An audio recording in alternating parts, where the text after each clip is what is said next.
lunes.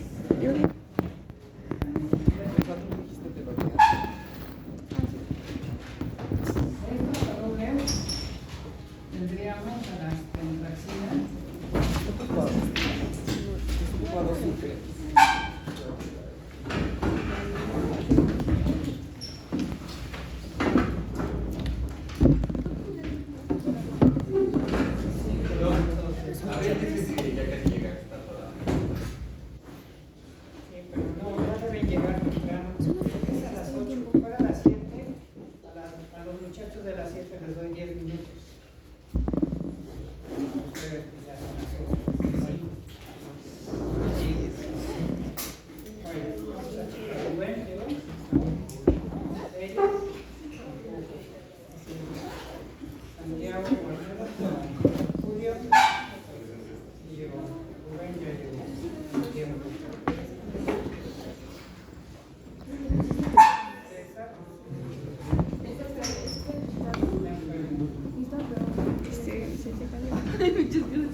Llego ayer. Como a las 5. ¿Tú cola llegaste como a las 6? Me mandaste mensaje casi hasta las 6. Porque llegué a Puebla a las 5, pero vine de llegué aquí a las 6. Dani. Presente. Yo pensé que Dani ya estaba. No, se me hizo tarde. Vamos al centro. Me hubiese avisado antes. Ok, bueno, ya niños, vamos a iniciar. A continuar. Se me hizo bien tarde. Ok, entonces tenemos las pentraxinas. En estas, ustedes la conocen, esta proteína se reactiva. Esta activa complemento y se une a manosa o a fucosa como, ¿qué sería esto? Los DAMs. Otro son los anticuerpos naturales.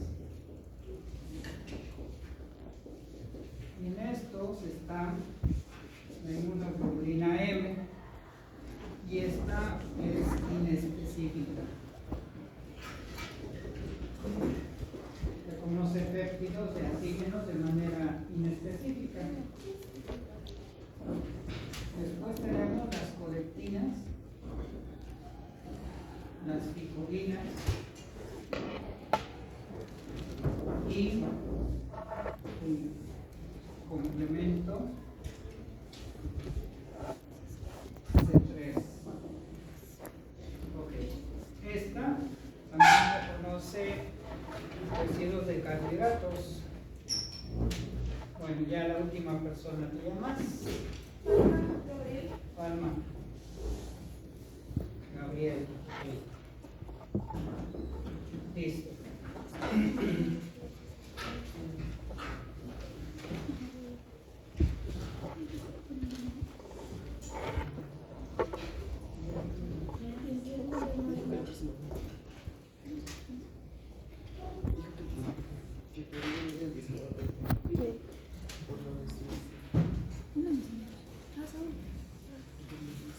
También entonces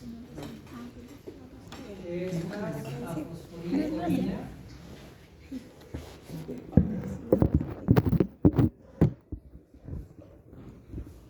y la fosforil etanol amino. De las colectinas tenemos una que está en el plasma y otra que está en el alveolo. Y el plasma son las MBL lectinas unidas a manosa. lectinas unidas a manosa, igual reconocen como tal manosa. Y aquí en estas hay dos moléculas que están en el alveolo, independientes del agente tensioactivo. Vamos a ponerlo como acá. SPA, SPD. Se van a estar reconociendo también a bacterias, sus estructuras. Lo mismo sucede con las vitaminas, estructuras de micro. También, bueno, me voy a detener un momento aquí con el complemento C3. Estos son de los receptores solubles, pero me voy a detener aquí porque tenemos dos que activan el complemento. Entonces, solo una breve introducción, aunque lo vamos a ver ya probablemente en esta misma semana. Complemento. Ok. Estructuras que van siendo reconocidas. Ahora, solo para enfatizarlo, es solo una introducción, no es el tema como tal. El sistema de complemento, estamos viendo aquí que actúan complemento. Bueno, pues el sistema de complemento, su función es generar moléculas hidrofóbicas y no solo hidrofóbicas, sino además formar purinas. ¿Qué quiere decir esto? Moléculas que se puedan insertar en la membrana y que además formen verdaderos poros. ¿Sí? Esa es la función principal. Claro, ya veremos que tiene otras funciones, pero la principal es esta. Y el sistema de complemento se activa por tres vías. Vía clásica, vía de dos mananos o manosa, y vía alterna o de la procarbina. Son reacciones en cascada. Ya les había puesto el ejemplo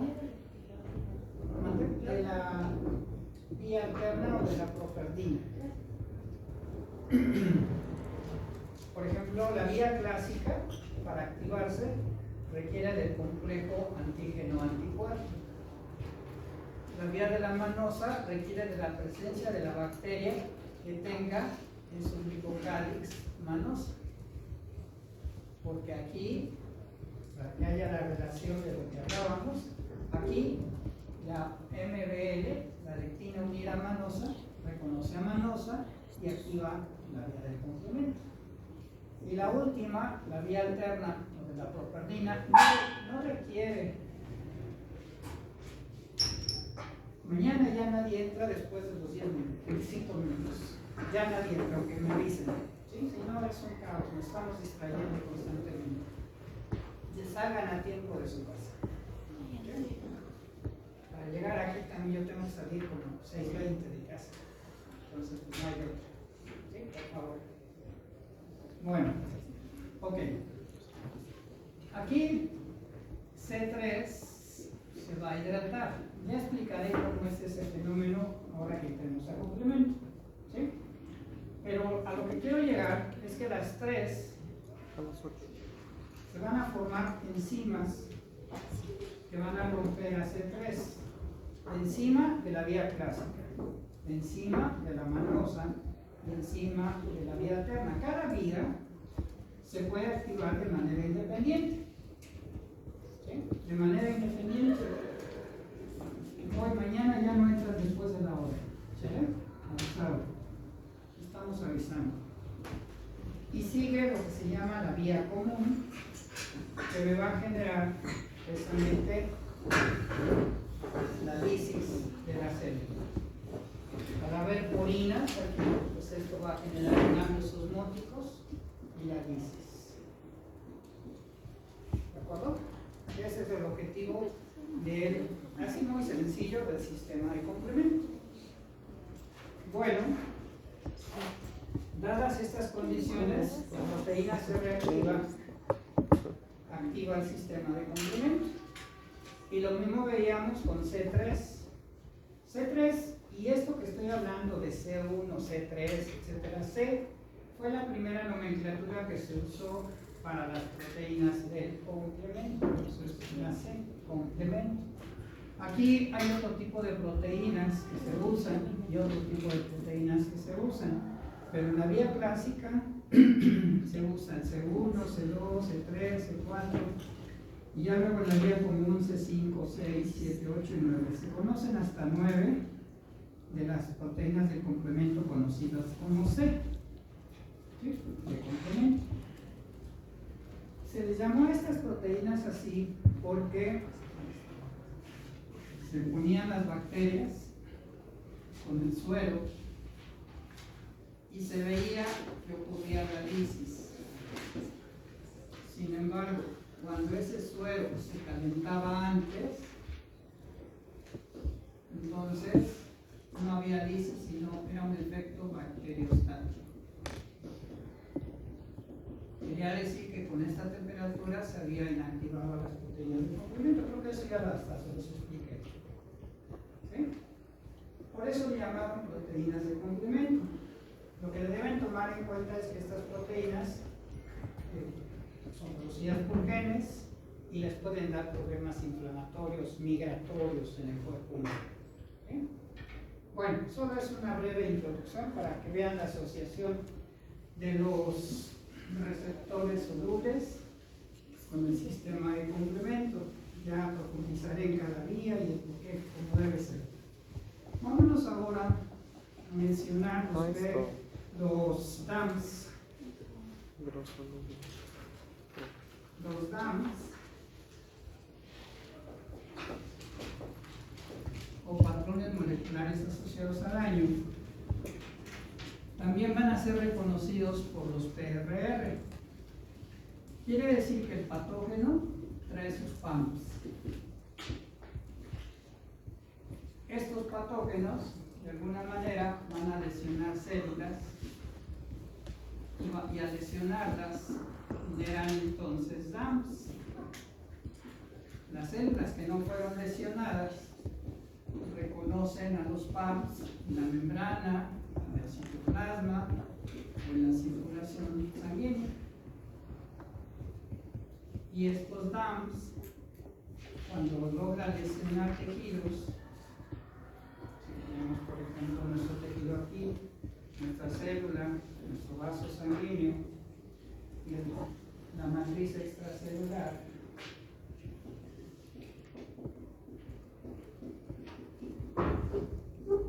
Entonces,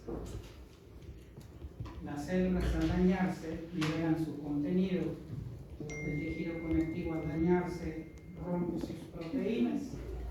Solo es cuestión de analizar qué proteínas hay aquí. Entonces tenemos fragmentos de colágena, fragmentos de elastina, de fibronectina, lamina, ácido hialurónico,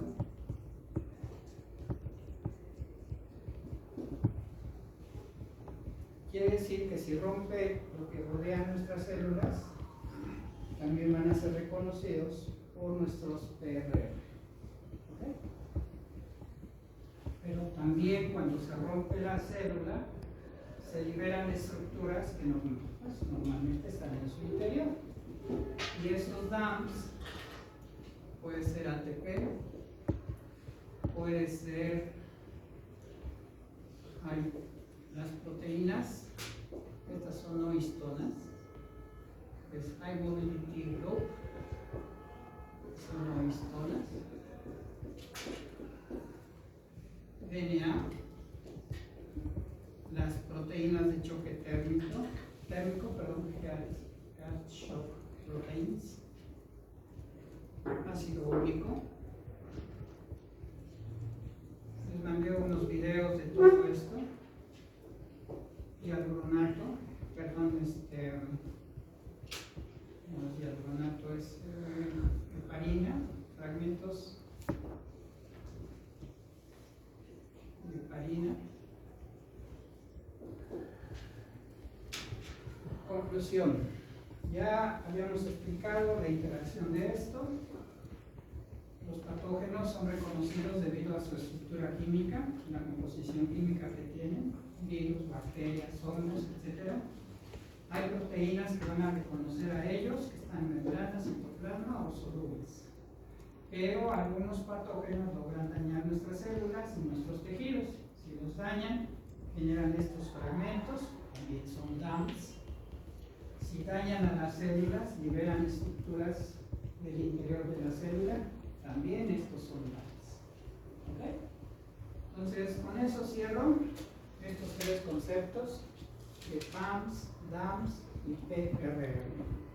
Para que ustedes lo repasen, les mandé los videos del doctor Sirera y uno del ácido úrico, para que comprendan mejor el fenómeno de la inflamación. Yo tengo una duda. Sí. Estos se supone que están en la célula. Sí. ¿Y los demás en dónde se encuentran? El tejido conectivo. El tejido conectivo lo puedes llamar tejido celular subcutáneo. En los libros de anatomía se le llaman. En biología celular le llaman matriz extracelular. En histología le llaman tejido conectivo. Pero es lo mismo. Es lo que rodea a las células, lo que rodea a los vasos sanguíneos. ¿Sí? Ese tejido conectivo, cuando hablamos de un órgano, se le llama estroma. Y la parte funcional del órgano se le llama parénquima. ¿Ok? Precisamente ese tejido conectivo es el que se degrada cuando se hacen técnicas de ingeniería de tejidos. Por ejemplo, el corazón. Se toma un corazón de cerdo, se le ponen detergentes, se le ponen enzimas, destruye todo lo que son células y solo queda el tejido conectivo. Ese no es inmunogénico. Queda solo el esqueleto, el corazón, valga la expresión. Ya luego ese corazón se lava, se le ponen células madre y las células madre solitas, de acuerdo al tejido conectivo que hay en cada región, se ubican y te empiezan a diferenciar válvulas, músculo, etc. ¿Sí? Lo mismo te lo dicen los que se dedican a la medicina regenerativa. La célula madre sabe dónde irse, de acuerdo a la matriz extracelular. Si nosotros lo sabemos hacer, ¿o no? ¿Saben llegar a casa? Sí. ¿Saben a dónde quieren estudiar después? Sí. Solo es nosotros somos solo un conjunto de células organizadas y confabuladas para hacer más exitoso este organismo. Pero una célula también lo sabe hacer. Entonces, si en algún momento les pedí que vieran un video de los Slim Mold o Dictyostelium, pueden revisarlo, pero Dictyostelium son una especie de formas semicelulares, como amibas, que cuando abunda el alimento andan libres. Cuando se agota el alimento, forman una especie de hongos. En la revista de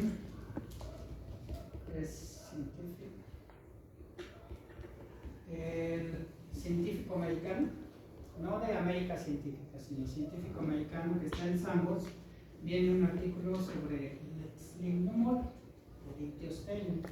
Lo pueden buscar, se van a fascinar porque se ve como todos los videos en YouTube, todo el Dictyostelium van todas al mismo lugar y van formando la estructura de un organismo multicelular. Lo que pasa es que ya somos muy egocéntricos, ¿no? Somos humanos, somos inteligentes, una especie depredadora, etcétera, etcétera. Pero no nos damos cuenta que las células de aquí son las que hacen lo que nos pegue la gana, ayudadas con las de la microbiota. Sí, o sea, nos acostumbramos tanto a vernos tan comunes como humanos que se nos olvida nuestro lugar en la escala evolutiva. Pero las células también son inteligentes. Les mandé un video donde se ve un fibroblasto moviéndose en las fibras de colágeno. ¿Sí? Espero que los estén revisando. Sí, es fabuloso. Bueno, ok. ¿Sí? ¿Contestamos? Sí. Bueno, ahora sí, pasamos al tema de anticuerpos.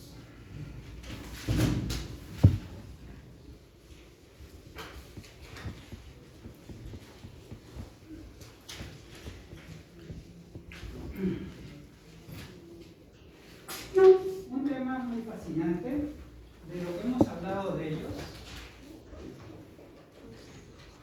Hemos dicho que son inmunoglobulinas. ¿Qué quiere decir esto? Proteínas del sistema inmune de estructura globular. ¿Sí? Pero además, estas proteínas hemos dicho que son anticuerpos. ¿Por qué? Anticontra estructuras. Los anticuerpos inmunoglobulinas reconocen péptidos y esos péptidos no son más que epítopos o epítopos, como le quieran encontrar en los libros. ¿Quiénes reconocen residuos de carbohidratos? Diríamos así de manera analógica, no es un lenguaje usado, pero los anticuerpos de los carbohidratos son las lectinas. ¿Sí? Y hay muchas lectinas en nuestro organismo, la lectina E, la lectina P. ¿Sí? Entonces, MBL, que acabamos de mencionar en una de las vías de activación del complemento, la lectina unida a manosa. Bueno, solo por analogía. Ahora sí, también hemos revisado, hemos hablado de los anticuerpos y hemos dicho que hay inmunoglobulina G, inmunoglobulina A, M, D y R. Y de ellas también indirectamente, aunque lo veremos en estas clases, pero hemos dicho que esta es una inmunoglobulina específica, de la respuesta inmune específica. Esta es en la respuesta inmune de glucosas. La M, la respuesta inmune inespecífica. La D, en alergias a fármacos.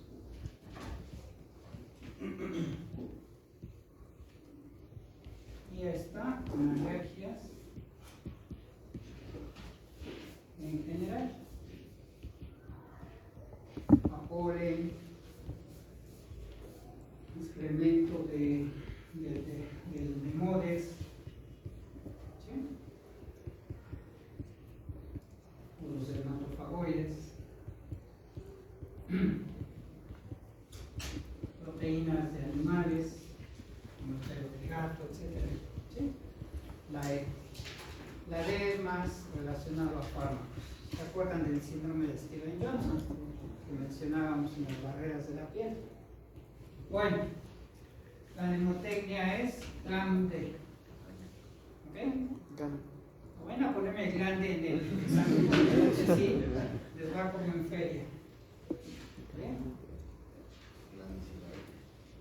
No. Aunque me digan, no, es que es algo bien grande. No. Bueno, ok. Se ponen de esta forma porque va de la mayor concentración a la menor concentración. No lo pongo ahorita, pero voy a primero la escritura. Lo único que les puedo decir es que las letras fueron en función del alfabeto griego.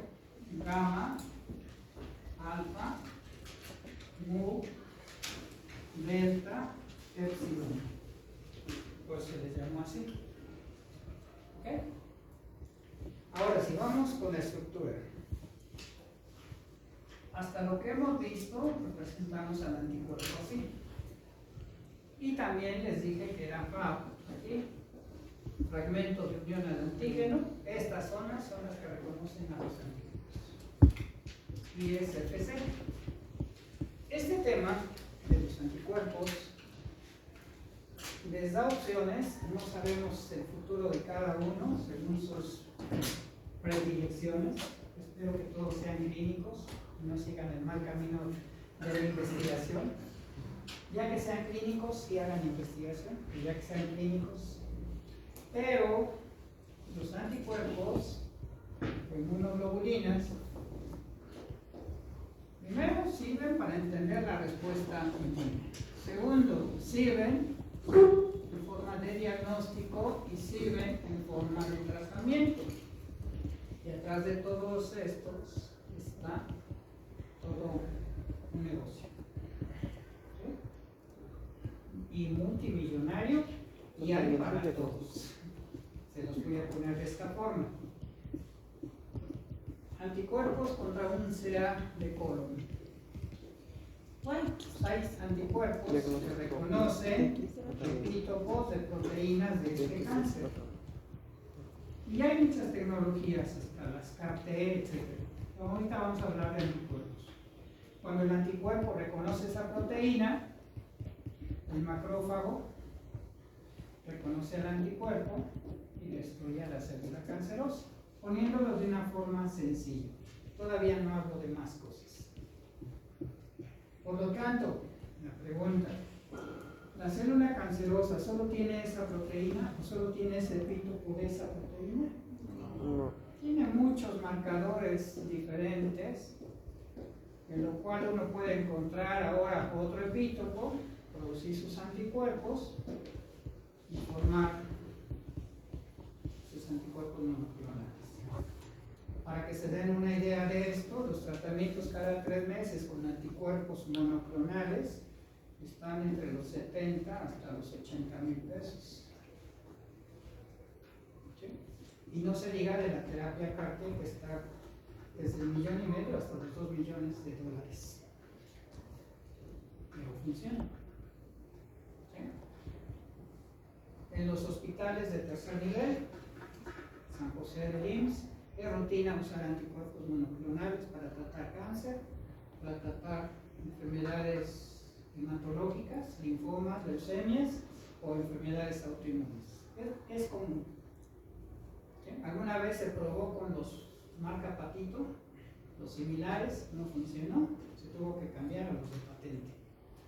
¿Sí? Pero los tratamientos andan en esto, entonces imagínense si no es un buen negocio, y hay para todos, porque hay anticuerpos contra una proteína y un epítopo, pero hay tantas proteínas que no puede producir.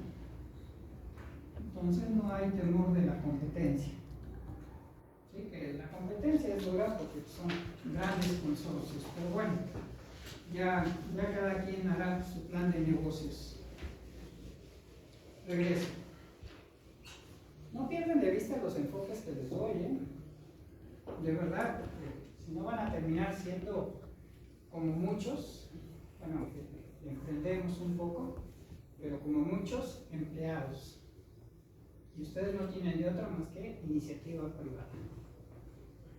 ¿Quieran o no quieran? Porque no van a tener jubilación.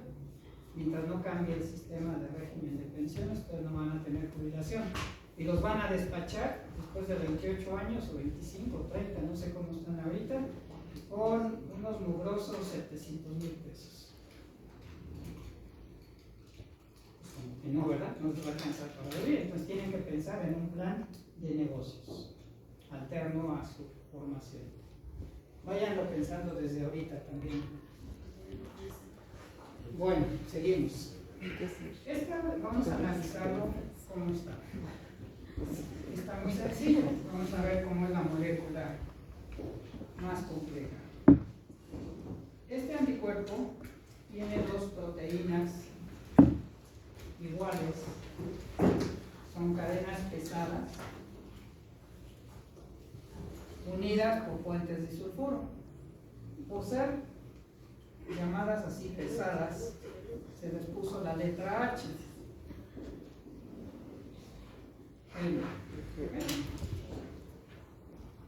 también este anticuerpo tiene dos cadenas ligeras, unidas también a las pesadas. Y entonces esto es de ligero. ¿Sí? Ahora, lo estoy poniendo en el mismo color para que ustedes tomen atención en ello. Son dos cadenas pesadas idénticas. ¿Ok? Aquí sí podemos decir que son idénticas. Dos cadenas ligeras idénticas. Ahora les pregunto, este anticuerpo, ¿cuántos epítopos reconocerá? ¿Uno o dos? Uno, pero dos iguales. Dos iguales. El mismo que reconoce aquí es el mismo que reconoce aquí. Los libros les ponen la bacteria y les ponen los anticuerpos así. Nosotros hemos ido siendo más específicos y les he dicho que antígeno es la bacteria. Antígeno es la proteína. Y si amplifico la estructura de la proteína, el anticuerpo, hasta lo que hemos visto, se los ponía aquí, reconociendo al epítopo.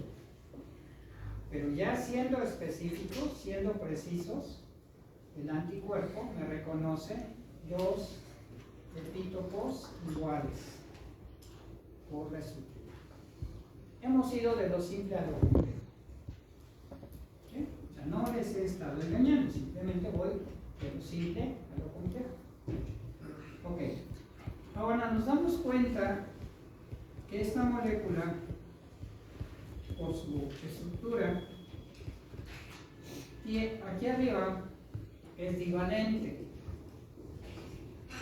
porque entonces me reconoce dos epítopos. Cada brazo es monovalente, y si tiene dos brazos es divalente. Tiene una región, las rayitas que puse aquí, ya sea en azul o en rojo, son fuentes disulfuro. Estos fuentes disulfuro son enlaces covalentes simples, son enlaces estables, fuertes. ¿Ok? Por lo tanto, esta región se le llama región de bisagra.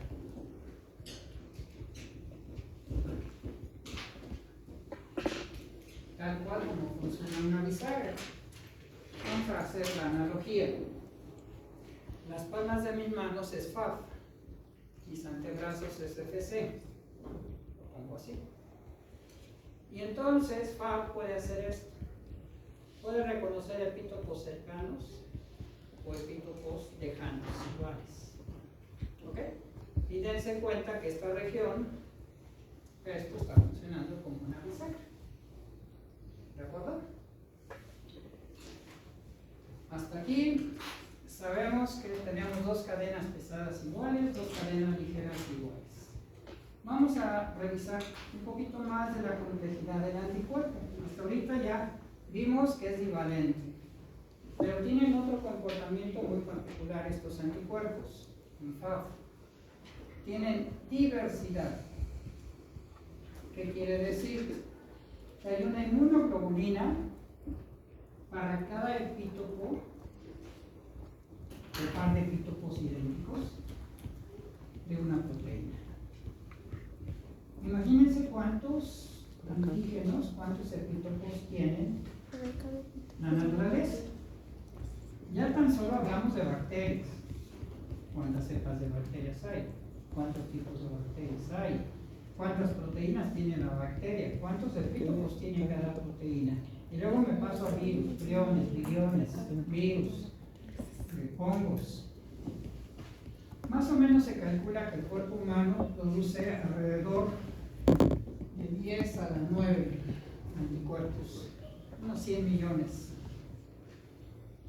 de variantes de anticuerpos, unos 100 millones.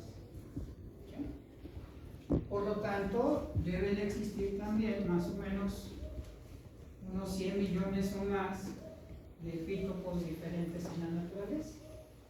reaccionamos contra todo aquello que existe en ello.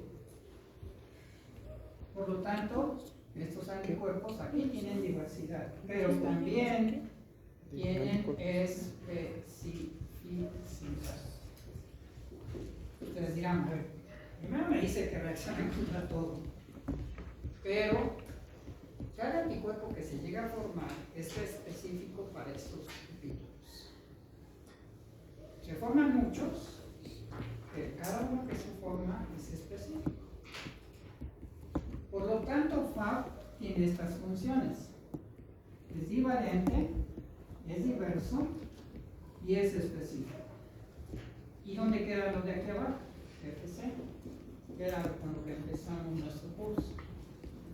FC, aquí es fragmento de unión al antígeno y aquí es fragmento cristalizado. ¿Sí? Fragment antigen binding y bueno, aquí es fragmento cristalizado.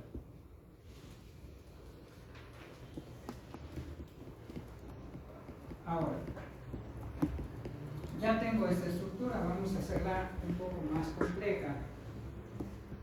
FC, de una vez, FC tiene otras funciones también. Funciones de FC. 1. Activa complemento.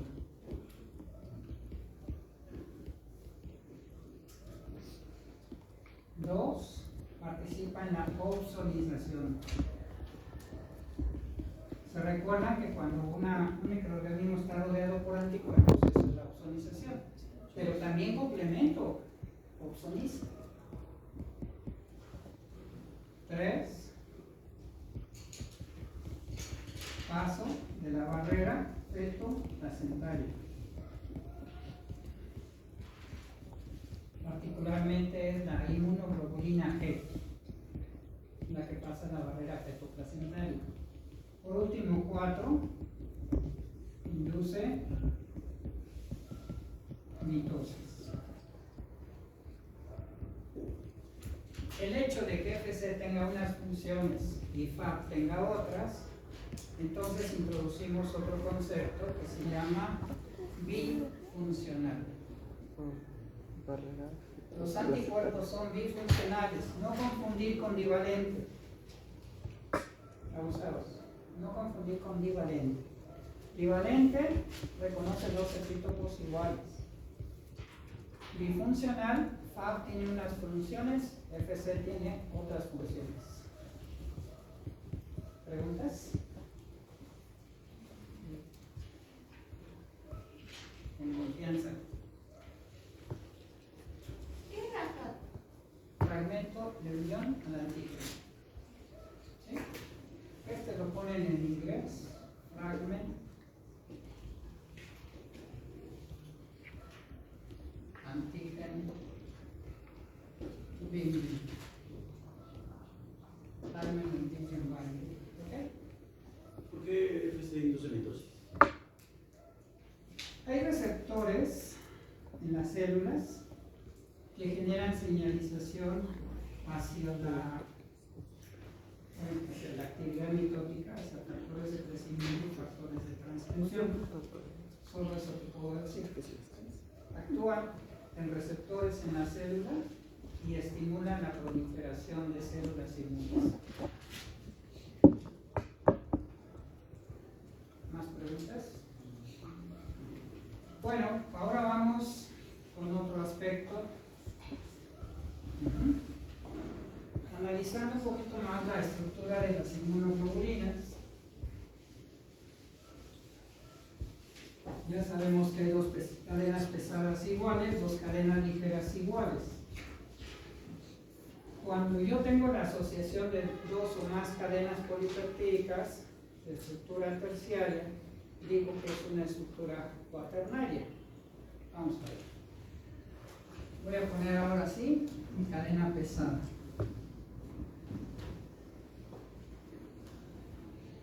Estas curvaturas que le estoy poniendo se llaman dominios. Me estoy acercando a la forma real de la inmunoglobulina. Hasta ahorita ha sido esquemático. Me estoy acercando a la forma real. Noten que la cadena ligera siempre la pongo abajo, ¿sí? No arriba.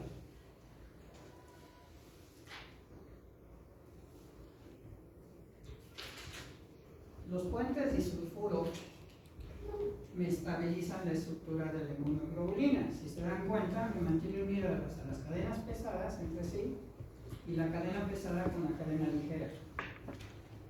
Son puentes disulfuro. Ahora, tengo esta serie de dominios.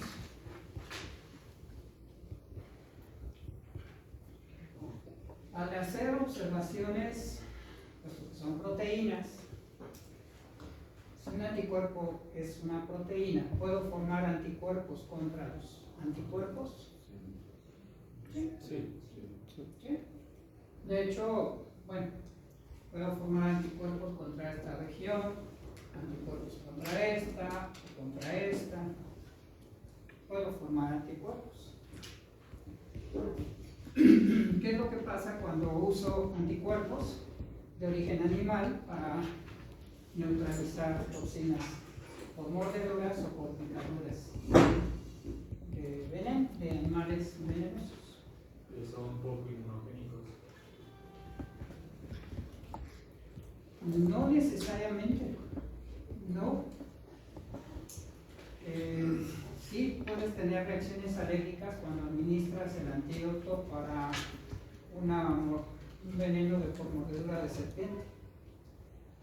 Sí son inmunogénicos. No es frecuente las reacciones alérgicas, pero cuando tú le aplicas el antídoto a una persona, le estás poniendo los anticuerpos de origen animal, generalmente obtenidos del caballo. Y este anticuerpo te neutraliza el veneno de la serpiente por alivio. Pero otros anticuerpos van a ser neutralizados por nuestro sistema inmune. Entonces es un arma de dos filos aquí. Por un lado estás neutralizando la toxina. Por otro lado, tu sistema inmune te destruye los anticuerpos que metiste para proteger al organismo. Por otro, los anticuerpos de origen animal te pueden inducir una reacción alérgica. Pero ante esta situación de una toxina, ya lo habíamos comentado, pues tienes que poner en la balanza riesgo-beneficio. Si no le metes antídotos, se te muere. Te necrosa, te coagula, te hipocoagula, te bloquea receptores. ¿Sí? Entonces, al meterle el antídoto, tiene riesgo de una reacción alérgica. Bueno, y para eso tienes los corticosteroides. ¿No son tan inmunogénicas las toxinas? Sí, porque no es frecuente las reacciones alérgicas. ¿Sí? Pero sí son inmunogénicas, las toxinas. Tú puedes dar la primera dosis y ver respuesta del paciente.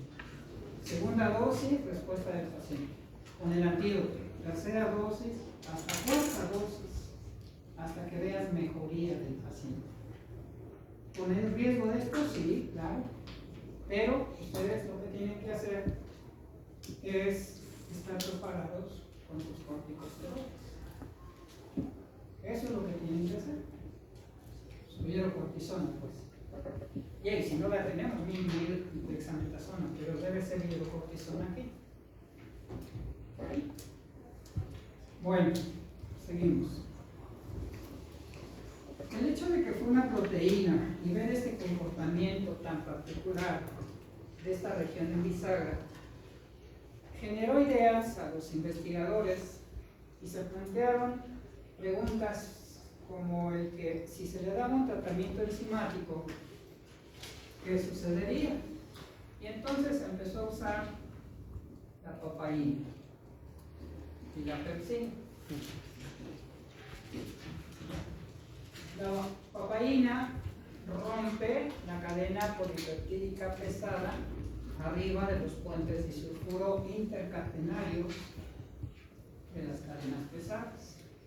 Hasta aquí les he hablado de los puentes intercatenarios, cadena pesada, cadena pesada, cadena pesada, cadena ligera. Pero también hay puentes intercatenarios que estabilizan a estos dominios. Por lo tanto, los puentes disulfuro los tengo intercatenarios e intracatenarios. Los intercatenarios es heavy, cadena pesada, o heavy light, cadena pesada, cadena ligera. Y los intracatenarios están en los dominios.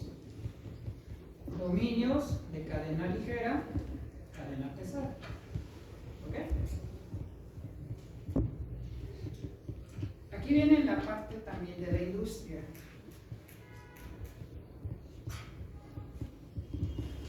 La pregunta sería con la primera. Vamos a ver esta, es más importante. Bueno, no deja de ser importante la cocaína. Ya por el nombre ya les está sonando dónde se encuentra, ¿no? En la Pepsi Cola, claro, desde luego. ¿Sí? En este fruto, la semilla sobre todo tiene una papayina, pero igual en la cáscara. En la cáscara de la papaya hay mucha papayina. A ver, los buenos parrilleros aquí que se las dan de buenos gourmets y la parrilla para consentir a la familia, ¿para qué sirve esto? No, marinador, exactamente, ablanda la carne. Entonces, si ustedes van combinando, pelan bien la papaya y le van combinando carne con la cáscara, ya después de marinarla en esto, le ponen su cebollita, su ajo y su cerveza y sus bisteces ahí, ¿verdad? Sabe exquisito el asunto. Bueno, claro está que también ustedes van a decir, oiga, pero es que también hay un corte a corte, ¿no? Sí, bueno, ya, eso también. Entonces sí es importante conocer cuestiones de cortes. ¿Qué será más blando? ¿Un corte de una res vieja o de una ternera? Por ejemplo, la rachera, ¿qué parte de la res es? ¿Cómo que no saben? Comen arrachera a cada momento. ¿Quién sabe qué? Y buenos parrilleros, ¿no? No son buenos parrilleros. Richard, por favor. ¿Cómo van a conquistar a su dama? Sí, oye, mi vida, ven, ¿cómo quieres tu corte? Ok, ustedes son los consentidos. ¿Tampoco no es buen parrillero? Se dice. DVD, ¿no? Es el diafragma. ¿Y la picaña? Ah, no, está le digo. ¿La picaña? Julio. La nalga de la res. ¿Sí? Y así tienen que conocer las partes de lo que están comiendo. De los cortes, la carne que ingieran, pues sí, primero que sea de algo tierno. Sí, por eso el cabrito, y el lechón, y la ternera, todo eso es una carne blanda, porque tiene más elastina, más ácido hialurónico. Para eso sirve también la histología. En cambio, una res ya grande tiene más colágena. Los abusados, para que sepan cómo consentir o a sus chamacos o a sus chamacas. Dicen que después de un bife de chorizo ya no hay nada igual. Y además debe ser con marmoleo. Sí, debe ser. Hay Angus, hay Prime, hay otros.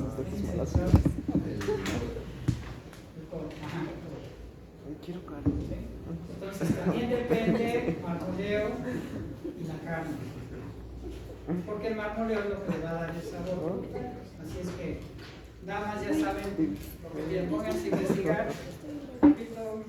Nada de bisteces cuerudos de la carnicería. Yo quiero un bife de chorizo, Frank, ¿estaría bien un Angus? Un Angus. Ya así para dejarse conseguir. Bueno, dejemos las bromas. Es cierto. cierto lo que estamos diciendo, pero la papaína sí es un y rompe aquí. Viene la pregunta.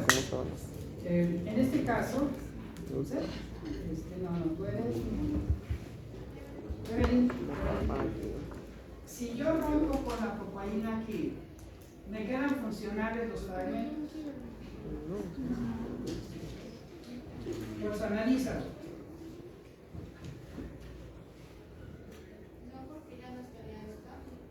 ¿Otra opinión? Yo digo que sí, porque aparte de que actúan en ciertas cosas diferentes, también como que me suena como lo que usted nos había dicho de la fagoterapia. Sí. Usted sí que estudia sin vergüenza. Así es. Muy bien, dicho. ¿Sí? Por un lado, no es la fagoterapia como tal, pero está rompiendo arriba del puente disulfuro, por lo tanto queda estable. Está rompiendo abajo de este puente disulfuro, por lo tanto quedan estables. ¿Cuántos fragmentos quedan? 3. ¿Y son funcionales los 3? Pues sí, porque este se vuelve monovalente, este monovalente, y este sigue siendo opsonizante. ¿Se dan cuenta? Pero vamos a ponerlo ahora aquí.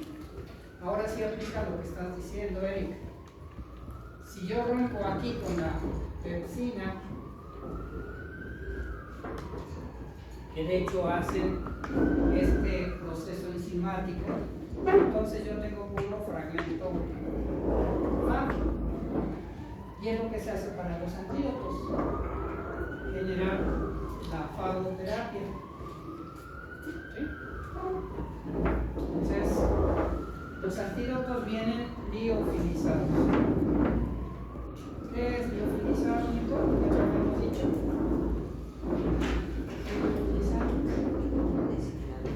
En los frasquitos de penicilina, ambiales, penicilina proteínica, viene así un frasquito y te dice liofilizado. Deshidratado, deshidratado al vacío y a bajas temperaturas. Por eso los antídotos que ustedes ahora pueden comprar fácil en el Mercado Libre, pues vienen liofilizados. Ya no hay que traer la bandeja con hielos para llevar los antídotos cuando vamos de excursión, ¿no? Realmente el senderismo y todas esas cosas siempre tienen su riesgo. ¿Alguien ha ido a las barrancas del Cobre? A las barrancas de la Sinforosa, ahí en Chihuahua. ¿No? Bueno, lleven sus kits, porque luego camina uno entre puras cascabel. Pero no con este ya. O en la selva. Aunque sean los años. ¿Han ido a la selva luchana? La candona, pero no lo pueden hacer. ¿No? La selva la candona, la nauyaca, es la de ellos. Esa es la 4 narices. Ajá, los pregunto. Tienen las mismas funciones. Sí. Van a comprar eso. Ya. Yo con el mío ya. Aunque sea 2 años más, lo voy a. Hay que ir al centro a comer unos tacos.